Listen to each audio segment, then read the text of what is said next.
స్వచ్ఛ హైదరాబాద్ కు అధిక ప్రాధాన్యత ఇస్తున్నామని చెబుతున్న జీహెచ్ఎంసీ సిబ్బంది పబ్లిక్ టాయిలెట్ల నిర్వహణను మాత్రం గాలికి వదిలేస్తోంది.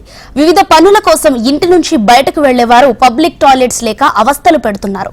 గత ప్రభుత్వం రద్దీ ప్రాంతాలు, టూరిజం ప్రాంతాల్లో నిరుపయోగంగా ఉన్న ఆర్టీసీ బస్సుల్లో బయో టాయిలెట్స్ ఏర్పాటు చేసి అందుబాటులోకి తెచ్చింది.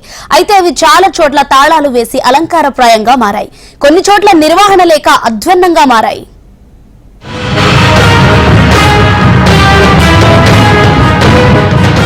హైదరాబాద్ పేరుకి విశ్వనగరం.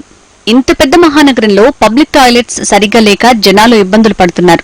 మరీ ముఖ్యంగా మహిళలు తీవ్ర ఇబ్బందులకు గురవుతున్నారు. రద్దీ ప్రాంతాలతో పాటు పర్యాటక ప్రాంతాల్లో కూడా చూద్దామంటే ఎక్కడా టాయిలెట్స్ కనిపించవు. కొన్ని చోట్ల ఉన్నా అవి నిర్వహణ లేక కంపు కొడుతున్నాయి. దీంతో అటువైపు వెళ్లాలంటేనే జనాలు భయపడిపోతున్నారు.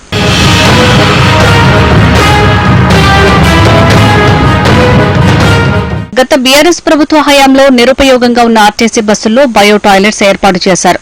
వాటిని రద్దీ ప్రాంతాలతో పాటు పర్యాటక ప్రాంతాల్లోనూ ఏర్పాటు చేశారు. అయితే వీటికి ఎప్పుడూ తాళాలు వేసి ఉంటుండటంతో జనాలకు ఉపయోగపడకుండా తయారయ్యాయి.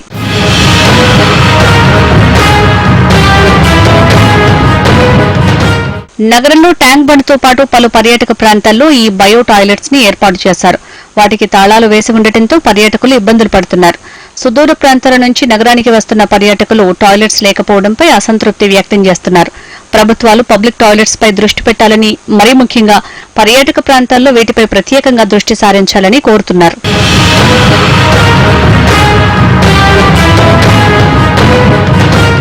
కొన్ని చోట్ల బయో టాయిలెట్స్ ఉన్నా వాటి నిర్వహణ సరిగా లేకపోవడంతో అవి దుర్గంధం వెదజల్లుతున్నాయి. అక్కడి పరిసరాలు కూడా బాగా లేకపోవడంతో అటువైపుగా జనాలు వెళ్లాలంటేనే విముఖత వ్యక్తం చేస్తున్నారు. నిజానికి స్వచ్ఛ భారత్ కార్యక్రమాన్ని నగరంలో అమలు చేస్తున్నామని జీహెచ్ఎంసీ ప్రకటనలు చేస్తున్నా అవి అన్ని చోట్ల పక్కాగా అమలు కావటం లేదని టాయిలెట్స్ ని చూస్తేనే అర్థమవుతోంది. టాయిలెట్స్ బస్సు పెట్టుంది సార్, పెడుతుంది కానీ దానికి కావాలి లేరు, నీళ్లు లేవు, ఏం లేవు, మస్తు ఇబ్బంది అవుతుంది. లేడీస్ వాళ్ళకైతే ఎక్కడ పోదామన్నా కానీ అవకాశమే లేదు. ఇక్కడ అది పెట్టేందుకు పెట్టకేందుకు ఇద్దరు మనుషులు ఉంటారు, దానికి కావాలి. అందులో నీళ్లు ఉన్నాయి, ఏమున్నాయి, సప్లై లేదు, ఏం లేదు, మస్తు ఇబ్బంది అవుతుంది. ఎట్లా పోతారు? అది పెట్టేందుకు పెట్టకేందుకు సప్లై బంద్ చేసిన అయిపోతుంది కదా. మరి అదేమైనా పెట్టేమైనా ఫాయిదా? అన్ని అడవైన పనులు చేయించుకుంటూ వస్తుండు. మొత్తం ఎవరికైనా ఇబ్బందే కదా. అది పెట్టకనన్నా అయిపోతుంది కదా బాగా. అక్కడ 3 బొమ్మల కాడ ఒకటి లేడీస్ బస్సు పెడతారు, అది మొత్తం లేడీస్కే ఉంటుంది. అందులో నీళ్లు ఉంటాయి బాగానే, ఇక నీళ్లు ఉంటాయి, ఏముండయి, అందులో పోయేందుకు కూడా అవకాశం ఉండదు. గలీజు వాసన లాకేసే ఉంటుంది. 5 గంటలకే లాకేస్తారు దాన్ని. ఇద్దరు మనుషులు కావాలన్నట్టే పొద్దాక కూడా లాకే ఉంటుంది. ఎందుకు లాకేసినా అంటే గలీజ్ చేస్తారు. ఏం చేయాలి? అందులో నీళ్లు ఉన్నాయని గలీజ్ చేస్తున్నారు. ఎవరు చేస్తారు గలీజు? అంత గలీజ్ చేసిన వాళ్ళు ఎవరు వస్తారు ఇక్కడ? మరి మీరు కావాలెందుకున్నారని నేను అడిగిన. విశ్వనగరంగా ఎదుగుతున్న మహానగరంలో పబ్లిక్ టాయిలెట్స్ లేకపోవడం, ఉన్నా నిర్వహణ సరిగా లేకపోవడంతో కొంతమంది బహిరంగ మూత్ర విసర్జన చేస్తున్నారు. దీంతో చాలా చోట్ల పరిసరాలు దుర్గంధం వెదజల్లుతూ అపరిశుభ్రంగా తయారయ్యాయి. ఇది స్వచ్ఛ స్ఫూర్తిని దెబ్బతీస్తుంది. వేగంగా అభివృద్ధి చెందుతున్న హైదరాబాద్ మహానగరం ప్రతిష్టను దెబ్బతీసేలా ప్రస్తుత పరిస్థితులు ఉన్నాయి.